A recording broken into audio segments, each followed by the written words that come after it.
Halo, kami dari kelompok 7 ingin mempresentasikan hasil dari diskusi kelompok kami. Materi yang kali ini akan kami bahas yaitu Differential Cost Analysis atau DCM. Sebelumnya perkenalkan nama-nama anggota dari kelompok 7. Yang pertama ada Fatia Hasna, yang kedua saya sendiri, Sherly Julia Iwanda, lalu yang terakhir ada Putri Risa Cahyani. Biaya diferensial atau differential cost adalah perbedaan biaya antara dua atau lebih dari satu keputusan perusahaan.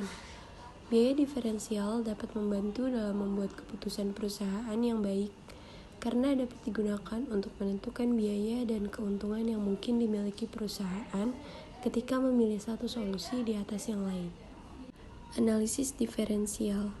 Biaya diferensial dapat berupa biaya tetap, biaya variabel, atau kombinasi keduanya. Eksekutif perusahaan menggunakan analisis biaya diferensial untuk memilih di antara opsi untuk membuat keputusan yang layak guna, sehingga akan memberi dampak positif bagi perusahaan. Metode biaya diferensial adalah proses akuntansi manajerial yang dilakukan pada spreadsheet dan tidak memerlukan entry akuntansi. Biaya yang diperlukan dalam melakukan analisis adalah yang pertama yaitu biaya peluang.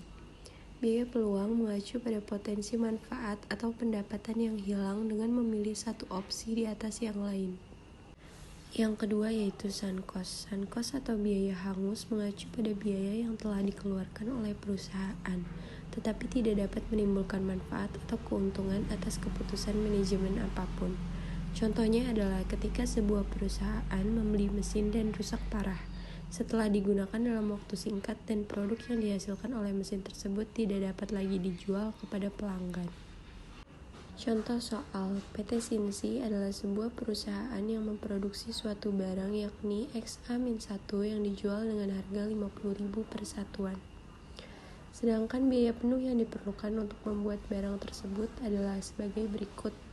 Biaya persatuan, biaya bahan baku 5.720, biaya tenaga kerja langsung 6.280, biaya overhead pabrik V 7.400, biaya overhead pabrik T 6.260, biaya administrasi T 6.430, biaya pemasaran T 8.200 dan 40.290.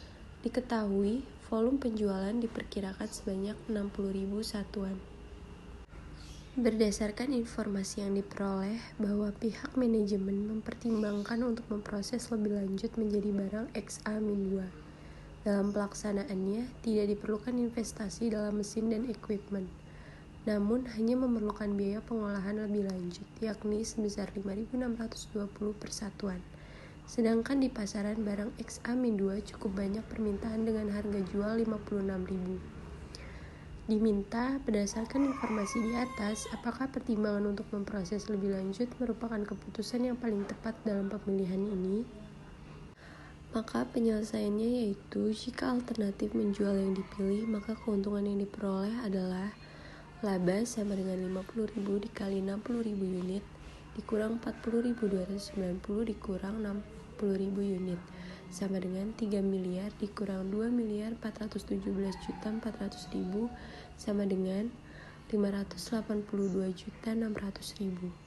Jika alternatif memproses lebih lanjut, maka keuntungan yang diperoleh adalah laba sama dengan pendapatan diferensial dikurang biaya diferensial 70.000 dikurang 50.000 dikali 60.000 unit sama dengan 1.200.000.000 dikurang 8.670 dikali 60.000 unit sama dengan 520.200.000 dikurang 679.800.000. Keputusan berdasarkan informasi, maka keputusan memproses lebih lanjut adalah keputusan yang paling tepat karena memberikan keuntungan yang lebih besar.